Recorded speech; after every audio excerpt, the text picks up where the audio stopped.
Un certain nombre de fonctions vont vous permettre de compter les occurrences à l'intérieur d'un tableau. Par exemple, je souhaite connaître le nombre de commandes à l'intérieur de mon tableau ou bien le nombre de dates différentes à l'intérieur de mon tableau.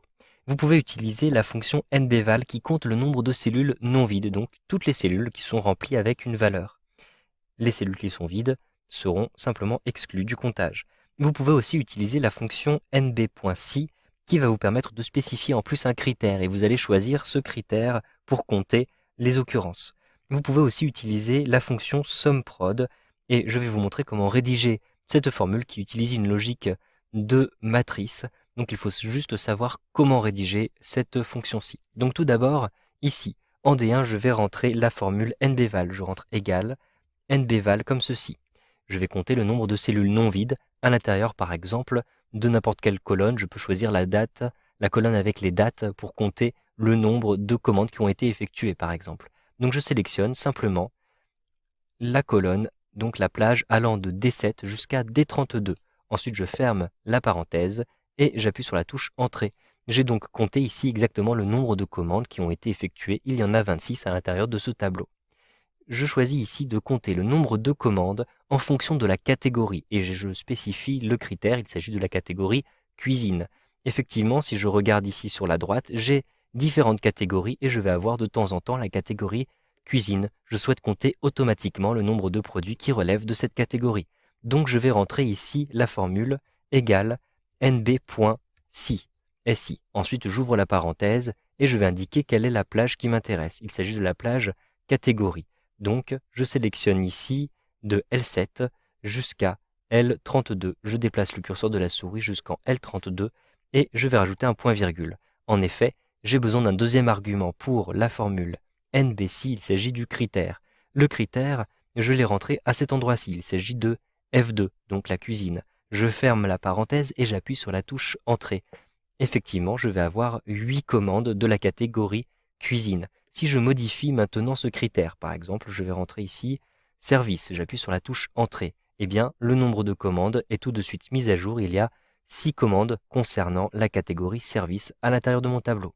Si maintenant je souhaite connaître le nombre de dates concernées, il faut savoir que le nombre de commandes ne va pas correspondre au nombre de dates puisque je peux avoir plusieurs commandes par date. Vous voyez par exemple que ici, j'ai plusieurs fois la date du 5 avril, du 1er février, etc. Donc je souhaite compter le nombre de dates différentes. Je vais utiliser une astuce avec la fonction sumProd qui utilise une logique de matrice. Donc il faut simplement savoir comment rédiger cette fonction. Vous allez voir comment le faire. Je rentre ici égal, puis sumProd. Ensuite j'ouvre ma parenthèse et je vais maintenant diviser 1 par, et je vais utiliser une formule. Donc je fais 1 divisé par nb.si. Et j'utilise donc cette fonction nbsi sur la plage de critères qui m'intéresse.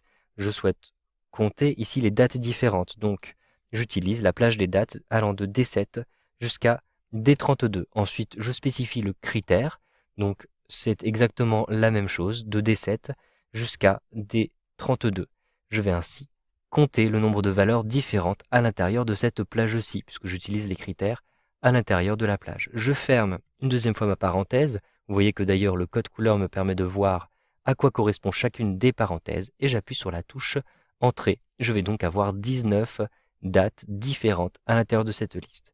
Ici, vous le voyez sur la droite, j'ai une colonne qui me donne le nombre de produits, les noms des différents produits. Je souhaite compter combien j'ai de produits différents à l'intérieur de cette liste. Je vais donc utiliser exactement la même formule égale sumProd et j'ouvre ma parenthèse 1 divisé par, et là j'utilise la fonction nbsi pour indiquer ma plage et mon critère. La plage allant donc de ici M7 jusqu'à M32. Je sélectionne cette plage-ci jusqu'en M32. Ensuite, je vais rentrer simplement un point-virgule et je vais préciser encore de M7 jusqu'à M32. Je ferme la parenthèse une fois, je ferme la parenthèse une deuxième fois et j'appuie sur la touche Entrée. Je vais donc maintenant voir qu'il y a ici, vous le voyez, en D4, on m'indique qu'il y a 16 produits différents à l'intérieur de mon tableau.